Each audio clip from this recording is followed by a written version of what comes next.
और उसका होमवर्क भी आपके पास पहुंच चुका है। अब हम पढ़ेंगे पाठ 7, अभी ना होगा मेरा अभी।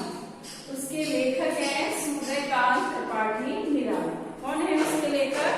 सूर्यकांत त्रिपाठी निराला। निराला इनका उपनाम है, नाम तो इनका सूर्यकांत त्रिपाठी है।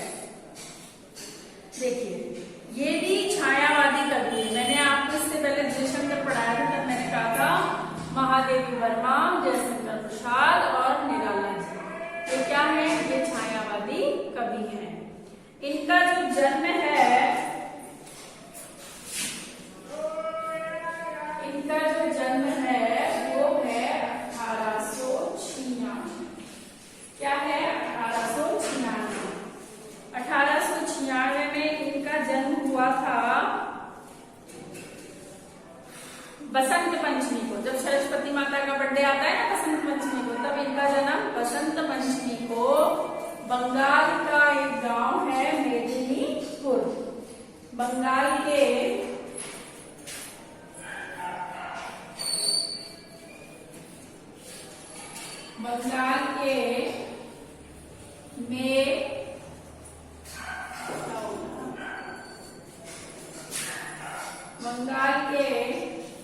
मेदिनीपुर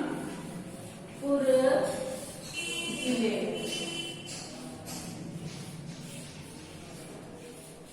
बंगाल के मेदिनीपुर जिले में इनका क्या हुआ था? इनका जन्म हुआ था। ठीक है। इनकी जो शिक्षा है, हाई शिक्षा है, स्कूल में हुई, औपचारिक शिक्षा। फिर उसके बाद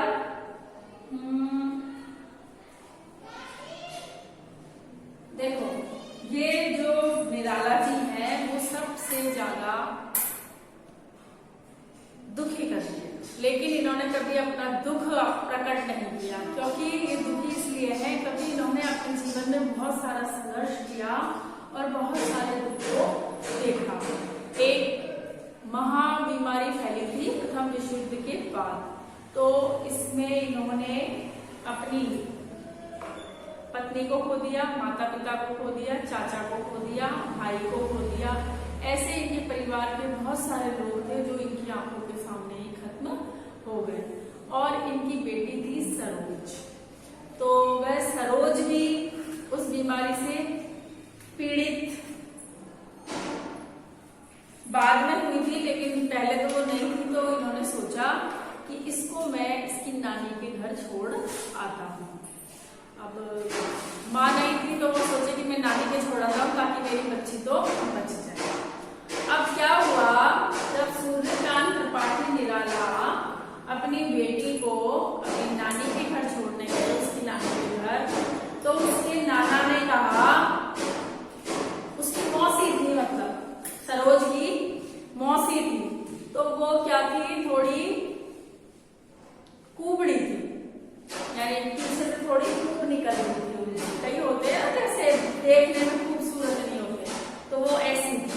तो उसके नाना ने कहा कि तुम मेरी पुत्री से विवाह कर दो, इससे तुम मेरी पुत्री से विवाह कर लो तो मैं तुम्हारी पुत्री को रख लूंगा। तो सूर्यकांत त्रिपाठी निराला मना कर देते हैं कि नहीं, मैं विवाह नहीं करूंगा, आप इस बच्ची को रख लीजिए, क्योंकि अब मेरी पत्नी भी मर चुकी है और इतनी सारी मौतें हो गई, हमारे गाँव में बीमारी फैल गई है, वहां ज्यादा प्रकोप है, इसलिए आप इस बच्ची को रख लीजिए। लेकिन वो मना कर देता है, नाना बोले मेरी छोटी सी ब्याह हो गया। फिर वो उस बच्ची को लेकर के आ जाते हैं। आ जाने के बाद क्या होता है कि सरोज की भी मृत्यु हो जाती है। सरोज की भी मृत्यु हो जाती है। तो जब सरोज की मृत्यु होती है उनकी बेटी की, तो उनके जीवन में बहुत दुख लगता है। इस बात को वो सहन नहीं कर पाते, क्योंकि ये बात उनको भीतर तक झकझोर देती है, पत्नी की, भाई की, और ये तो सब हुई। लेकिन जब लास्ट में जब उनकी बेटी की मृत्यु हुई तो वो बात उनको अंदर तक झकझोर देती है। लेकिन अपने जीवन में निराला ने मृत्यु का जैसा साक्षात्कार किया था, उसकी अभिव्यक्ति उनकी कई कविताओं में दिखाई देती है। उनका दुख है वो कई कविताओं में दिखाई देता है कि जैसा उन्होंने मृत्यु से साक्षात्कार किया कई कविताओं में दिखाई देता है। विषम परिस्थितियों में भी, इतनी विकट परिस्थितियां आ गई थी, तब भी उन्होंने अपने जीवन के साथ समझौता न करते हुए तरीके से ही अपना जीवन जीना बेहतर समझा। वो विचलित नहीं हुए, जिस तरीके से जीवन जी रहे थे तरीके से, उसी तरीके से उन्होंने जीवन जीना बेहतर समझा। कविता के साथ उपन्यास, कहानी, आलोचनाओं, विधाओं को लिखने वाले निराला मूलक कवि थे।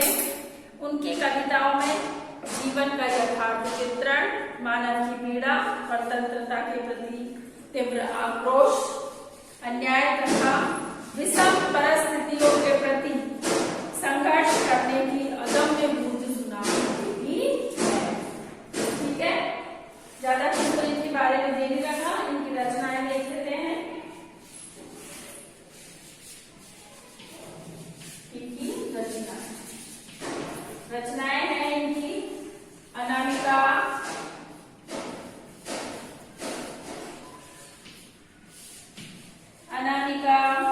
परमेल, गीतिका, अनामिका, परमेल, गीतिका, तुलसीदास, कुकुरमुद्रा, है ना, रानी काली, नए बच्चे, राम की शक्ति पूजा, आराधना आदि इनकी कई और भी रचनाएं हैं। ठीक है, अनेक इनकी रचनाएं हैं। देखिए, इन्होंने हिंदी, संस्कृत और बंगला, हिंदी, संस्कृत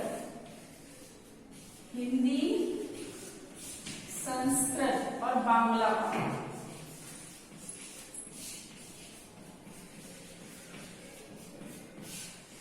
हिंदी, संस्कृत, बांग्ला का इन्होंने स्वयं अध्ययन किया, अपने आप पढ़े और अपने आप इन्होंने अध्ययन किया। किसका? हिंदी का, संस्कृत का और बांग्ला का, अर्थात बंगाली का। ठीक है, जब इनकी 3 वर्ष की अवस्था थी ना, तब इनके पिता इनको छोड़ करके चले गए, और जब इनकी युवा अवस्था आई तो इतने सारे लोग इनको छोड़ करके चले गए। तो इन्होंने अपने जीवन में बहुत दुख और बहुत कष्टों का सामना किया और संघर्ष करते हुए अपने जीवन को बेहतर तरीके से जीना ही श्रेष्ठ समझा। ठीक है, अब आपका है अभी ना होगा मेरा अंत।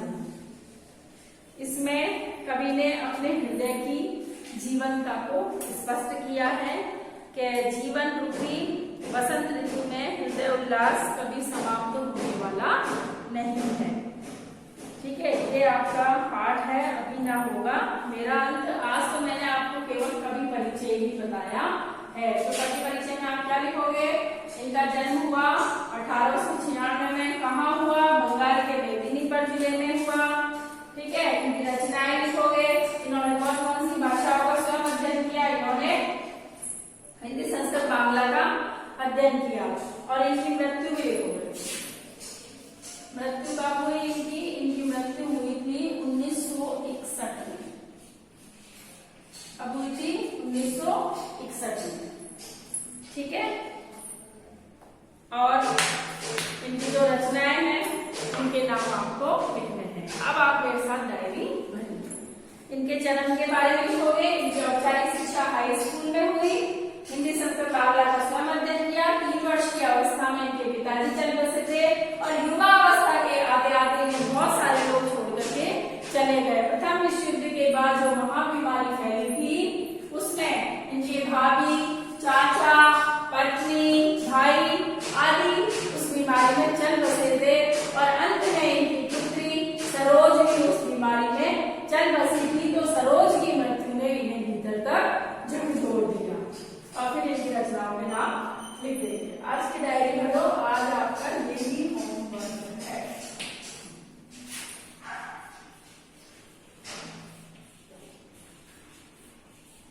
ठीक है,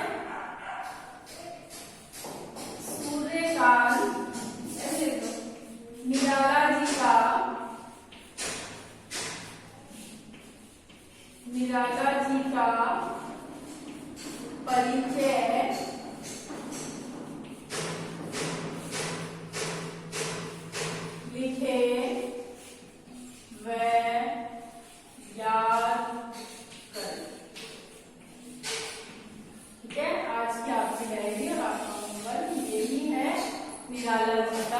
परिचय लिखे व याद करें। क्या लिखोगे?